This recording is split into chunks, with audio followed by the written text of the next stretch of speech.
Di suatu pagi yang sejuk di tahun 1982, di sebuah kantor yang terletak di sebuah bangunan peninggalan Belanda, seorang pria paruh baya bernama Bapak Rosso tiba di tempat kerjanya dengan perasaan biasa-biasa saja. Bapak Rosso adalah seorang karyawan yang rajin dan tekun, namun hari itu, takdir telah menyiapkan sesuatu yang jauh dari biasa bagi dirinya. Saat Bapak Rosso sedang sibuk menyelesaikan tumpukan pekerjaan di mejanya, dia mendengar desiran angin yang aneh dan mengganggu. Dia mengangkat kepalanya dan memperhatikan lorong yang terletak di depan ruangannya. Kecamuk angin membawa aroma yang kuno dan tak dikenal baginya. Namun, yang lebih membuatnya merasa tak nyaman adalah bayangan aneh yang bergerak di ujung lorong itu. Bayangan itu tidak terlalu jelas, tetapi tampaknya tinggi dan berwarna putih. Bapak Rosso mengernyit, mencoba untuk memahami apa yang sedang dilihatnya.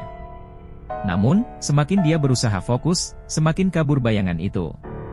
Ketika ketakutan mulai merayapi hatinya, Bapak Rosso memutuskan untuk menegaskan bahwa itu hanyalah ilusi optik atau barangkali salah satu karyawan yang berpakaian aneh.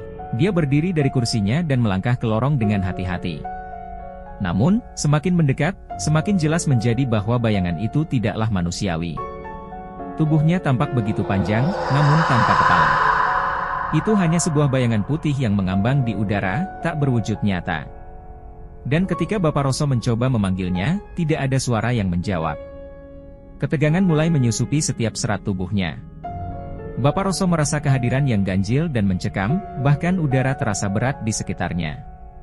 Namun, sesuatu memaksanya untuk terus maju. Rasa ingin tahu atau mungkin rasa takut yang lebih besar. Dia melangkah lebih dekat lagi, hatinya berdegup kencang di dalam dadanya. Tiba-tiba, bayangan itu berhenti bergerak dan seolah-olah menatapnya. Meskipun tidak memiliki wajah, Bapak Rosso merasa sepasang mata tanpa mata menatap lurus ke dalam jiwanya, menusuk ke dalamnya dengan kegelapan yang dalam. Tubuhnya membeku dalam ketakutan. Keringat dingin mengalir di punggungnya. Namun, sebelum dia bisa bereaksi lebih lanjut, bayangan itu tiba-tiba lenyap begitu saja, meninggalkan Bapak Rosso dalam keadaan bingung dan terguncang. Dengan langkah-langkah gemetar, Bapak Rosso melarikan diri kembali ke ruangannya, mencoba untuk mengabaikan peristiwa yang baru saja terjadi. Namun, bayangan putih tanpa kepala itu terus menghantuinya di setiap sudut pikirannya. Selama beberapa hari berikutnya, Bapak Rosso berusaha menjelaskan insiden itu kepada rekan kerjanya, tetapi tak seorang pun yang percaya. Mereka menganggapnya sebagai lelucon atau mungkin tanda bahwa dia mulai kehilangan akal sehatnya. Namun, Bapak Rosso tahu apa yang dia lihat. Dia tahu bahwa kejadian itu lebih dari sekadar ilusi atau khayalan. Itu adalah pertemuan yang membawa kegelapan dan ketakutan yang tak terlupakan dalam hidupnya. Sejak saat itu, Bapak Rosso tidak pernah bisa melupakan bayangan putih tanpa kepala itu. Setiap kali dia melewati lorong yang sama di kantor, dia merasa bahwa kehadiran gelap itu masih mengintainya dari sudut-sudut tersembunyi, menunggu untuk kembali dan menghampirinya.